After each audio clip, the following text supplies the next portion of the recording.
So I have rejected this stock. I'm not going to buy this stock tomorrow. This came on my list. The name of this stock is Avantel. Okay, this is a computer networking business. It's got something to do with telecommunications. I don't know the details, but the purpose of this video is to show you what am I looking for in a stock and why am I rejecting stocks more than I'm selecting them. These days I'm rejecting a lot of stocks. I'm hardly buying like one or two stocks per week because I'm not seeing what I want to see. Maybe it's a choppy market, maybe most of the stocks are in late stage, I don't know. But if the stock doesn't fit into my criteria, a broad set of criteria, I'm not going to force myself to take the trade. As I have been telling you, your trading performance does not depend as much on what stocks you choose to buy as much as it depends on what stocks you choose to reject. So, in other words, your ability to reject stocks is more important than your ability to select stocks that you want to buy. So, your reasons for rejection have to be very clear.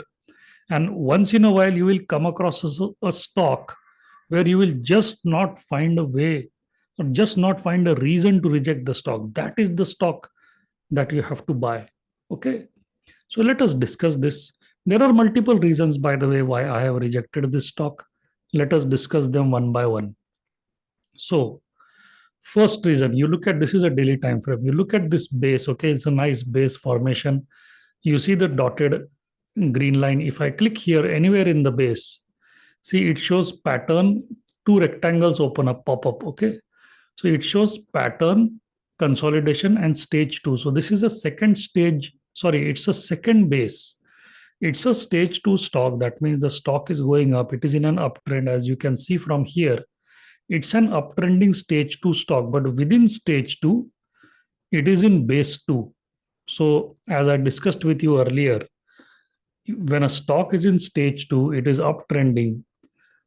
That stage two comprises of three different stages: early stage in stage two, middle stage in stage two, and late stage in stage two. So, above stage two, you have early, middle, and late. Early stage will have two bases, base one, base two. Middle stage will have the third base, and late stage will have fourth and the fifth base. Any base which is more than five, okay, sixth base, seventh base, it's too late to buy the stock. By the time you end up buying in the sixth or seventh base, the stock is already up 200, 300% from base one or base two. Okay, and this base counting is done on a weekly chart.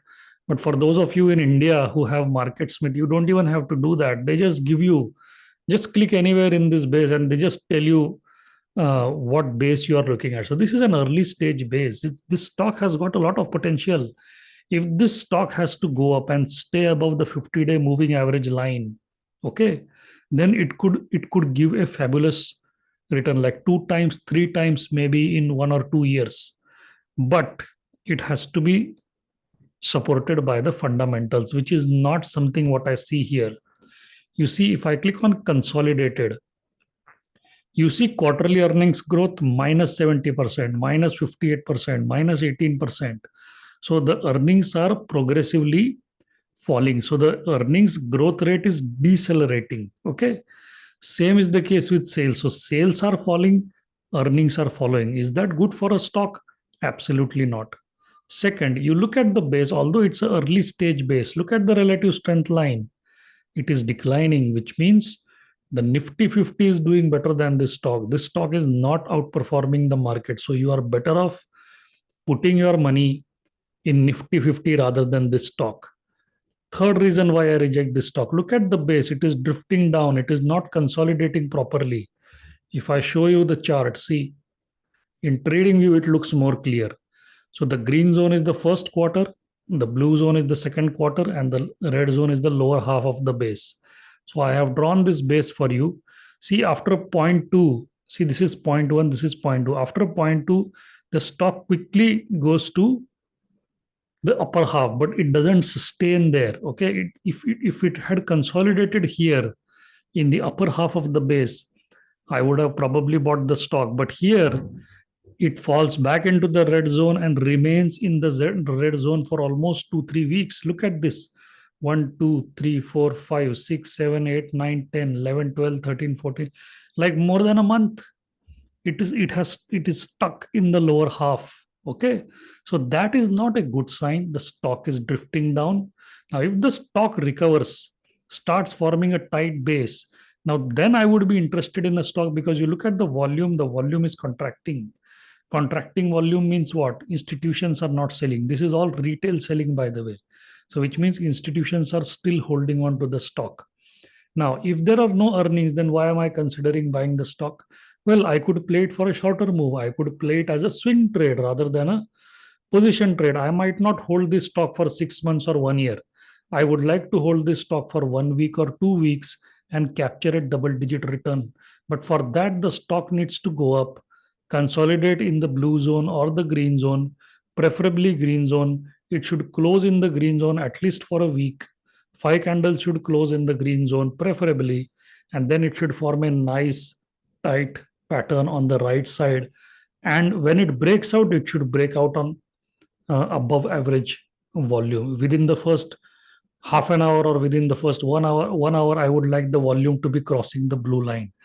If that is happening as the price is going up, I will buy it on the 1 hour or the 30-minute chart looking at the volume. And if it sustains, if the stock sustains above that buy price, I will stay in the stock. If it starts to wobble, if it starts to dance, I am out of the stock. So that is how I would control my risk. And I would not put more than 5% of my portfolio in this stock, because I would take a swing trade here, but not now.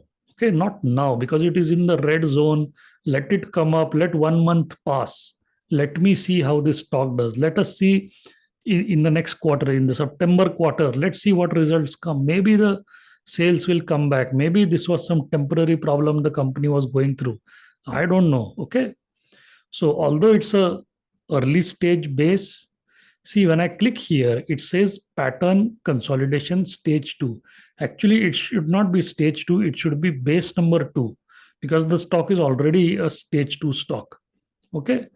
Now see, EPS rating is 87, which is fantastic. Now I checked with MarketSmith, how come the stock can have a high EPS rating when the sales and earnings are falling? Well, they said that they don't just look at the recent 2 quarters. They look at the recent 2 quarters earnings growth. They look at the 3 years earnings growth for stocks that don't have a history. They look at 5 years earnings growth. They look at the recent quarter earnings growth, and they also look at the earnings stability. This factor here. So there are 4 factors which affect this rating. So even though it shows decelerating earnings per share, still on a long-term basis, the stock has been doing well compared to rest of the stock market. Nice EPS rating. Price strength is not good, like 83. I would prefer it to be more than 90, but it's not the case here. Accumulation distribution rating is A, that is fine. Group rank, I would prefer it to be less than 20. Okay. Funds, the number of funds that are holding on to the stock, very small. Generally, this number is 100 or even 1,000 in some cases for large companies. But this is a very small company, okay, like less than 5,000 crore market capitalization. Management does not have more than 50% ownership. So, a lot of negative factors here. Poor recent quarter earnings growth, poor recent quarter sales growth, not many funds holding on to the stock, poor base formation, not much management ownership, uh, poor price strength, poor master score. The master score is a score given to the stock by looking at fundamental and technical factors by MarketSmith. So, a lot of negative factors. So, if the negative factors keep piling up, I mean, you don't need to take a decision whether to buy or not. You automatically, your body can sense that this is not the time to get involved with this stock. Okay, maybe it is the time to wait. Give it a month or two. Let the September quarter, see, this is June quarter. Let the September quarter results come. Maybe if it is positive, maybe the earnings rating and the price strength will improve, maybe the group rank will improve, and maybe more funds jump into the stock. Let's see what happens. But there is no need to get involved in the stock right now. It is only in stage 2. Even if we end up buying the stock in stage 3, what difference does it make? Earlier, the stock was doing extremely well, which is why if you look at the weekly chart, see, the stock has gone from like 7 rupees to 200. So imagine it has gone up 30 times. This was in 2021. In 3 years, the stock has gone up 30 times. See, this is 7 rupees. This is 2. Here was a penny stock here. Okay. In 3 years, the stock has gone up almost 30 times. That's a fabulous run. But maybe now it is in late stage as per the weekly time frame. But you see the base has been reset here. That is why they count this one as base. I will talk about base resetting sometime later. But you see this earnings line that is falling. This earnings line on the weekly chart is following, not a good sign. Okay. So probably this was the proper area to buy the stock. But anyways, we are here, we are not here. So there's no point looking backwards. So currently, I have given you multiple reasons why I would prefer to stay away from the stock. Okay. There are more negatives than positives. This is how I will do a complete holistic analysis. Even if I buy the stock, it is most likely going to be a swing trading position and not a long term position, which I would like to hold for 6 months, 1 year. Because if a stock has to stay above the 50-day moving average line for more than a year, then it has to be supported by 3 factors: earnings, sales, return on equity. These are the 3 things that move a stock. Any stock goes up because of these 3 reasons in the long run. Okay. Thank you so much.